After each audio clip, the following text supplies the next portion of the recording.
తెలంగాణ ఛత్తీస్గఢ్ సరిహద్దులో కొనసాగుతున్న operation Karregutta final stage కు చేరింది. దాదాపు వారం రోజులుగా మావోయిస్టుల కోసం సెర్చ్ ఆపరేషన్ చేస్తున్న భద్రతా బలగాలకు ఆశించిన ఫలితం అందేలా కనిపించడం లేదు. అయితే బలగాల కూంబింగ్ లో వారికి మావోల బంకర్ బయటపడింది.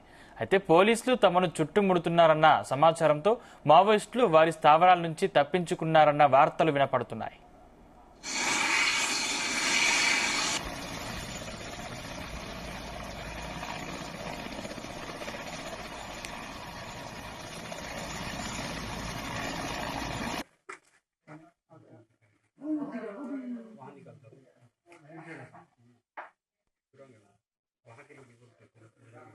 करे वाला है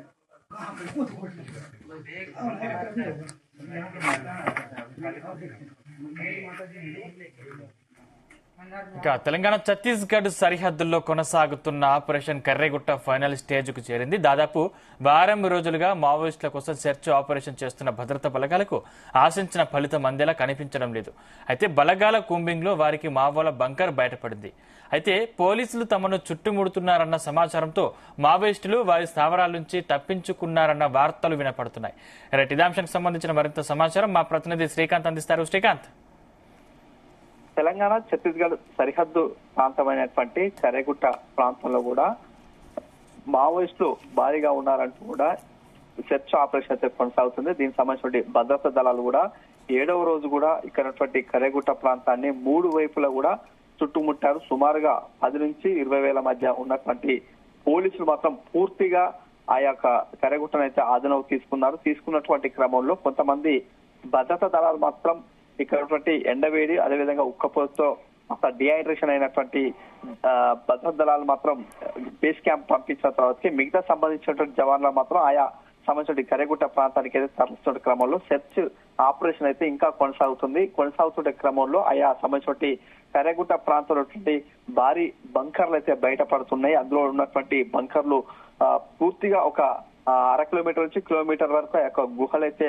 ఉన్నట్లుగా వారి బలగాలు అయితే గుర్తించాయి. అందులో సుమారుగా 1000 మందికి పైగా అందులో ఉండేందుకు వీలుగా అదేవిధంగా అన్ని సౌకర్యాలు కూడా అందులో ఉన్నట్లుగా తెలుస్తుంది. ఎందుకంటే అక్కడ ఉన్నటువంటి ప్రధానంగా నీటి వనరు కూడా అందులో కనిపించినట్లుగా తెలుస్తుంది. ఈ క్రమంలో మావోయిస్టులు కూడా అందులో తలదాచుకుంటున్నారు, అదే షెల్టర్ జోన్ గా సేఫ్ జోన్ గా వాడుకుంటున్నారనే భద్రతా దళాలు అయితే వెల్లడిస్తున్నాయి. ఈ క్రమంలో దానికి సంబంధించినటువంటి పోలీసులు భద్రతా దళాల ఉన్నటువంటి వస్తున్నారని పసిగట్టినటువంటి మావోయిస్టులు మాత్రం అక్కడి ఆ గుహ నుంచి కూడా వెళ్లిపోయినటువంటి పరిస్థితి కనిపిస్తుంది. అయితే అక్కడ ఆ గుహ నుంచి కూడా వేరే గుహలోకి వెళ్లారంటూ కూడా భద్రతా దళాలు అయితే సెర్చ్ ఆపరేషన్ అయితే కొనసాగుతుంది. ఈ నేపథ్యంలో అక్కడ ఉన్నటువంటి కర్రెగుట్ట ప్రాంతంలో మాత్రం ఇట్లాంటి గుహలు మాత్రం వందల సంఖ్యలో ఉన్నట్లుగా అక్కడ ఉన్నటువంటి స్థానికులు అయితే వెల్లడిస్తున్నారు. ఈ క్రమంలో ఈ రోజు సెర్చ్ ఆపరేషన్ మాత్రం 7వ రోజుకైతే కొనసాగుతుంది.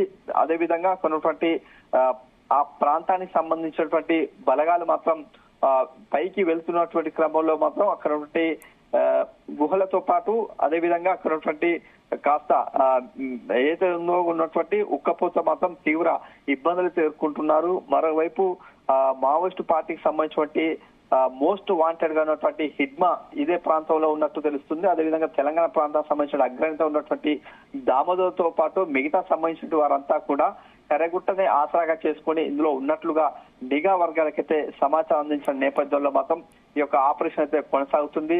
ఏదైతే ఉందో అమిత్ షా కూడా మాట్లాడుతూ 2026 మార్చి వరకు మాత్రం ఇక్కడ మావోయిస్టులు తుదముట్టించాలి, ఒక మావోయిస్టు కూడా ఉండొద్దు అనే ఉద్దేశంతో కూడా ఇక్కడ బలగాలను అయితే కూడా రప్పించడం జరిగింది. తరచూ ఎన్కౌంటర్ అయితే చోటు చేసుకునే 100 సంఖ్యలో కూడా మావోయిస్టులు అయితే మృత్యువాత పడుతున్నారు. అదేవిధంగా ఏదైతే ఉందో ఇక్కడ కర్రెగుట్ట ప్రాంతాన్ని షెల్టర్ జోన్ గా చేసుకున్నట్టు మావోయిస్టులు ఇక్కడ తలదాచుకున్నారనే నేపథ్యంలో ఇక్కడ మావోయిస్టులు సుమారుగా 1000 మందికి పైగా ఉంటారు. ఎందుకంటే హిడ్మా మోస్ట్ వాంటెడ్ హిడ్మా ఉన్నటువంటి ప్రాంతంలో సుమారుగా అతనికి ఏతుందో కొన్ని సెంట్రల్ గా సుమారుగా 400 మంది పైగా కూడా మావోయిస్టులు అతనికి సెంట్రీ గా ఉంటారు. మిగతా సంబంధించి దామోదర్ అదేవిధంగా మిగతా వారంతా కూడా ఇక్కడే ఉంటారు. కాబట్టి సుమారుగా 1000 మందికి పైగా ఉన్నట్లుగా అయితే నిఘా వర్గాలు అయితే సమాచారం అవుతుంది. ఈ క్రమంలో ఇటు ఒకవేళ మావోయిస్టులు మాత్రం తారాసపడితే మాత్రం భారీ ఎన్కౌంటర్ చోటు చేసుకునే అవకాశం ఉంటుంది కాబట్టి ఇక్కడ నుంచి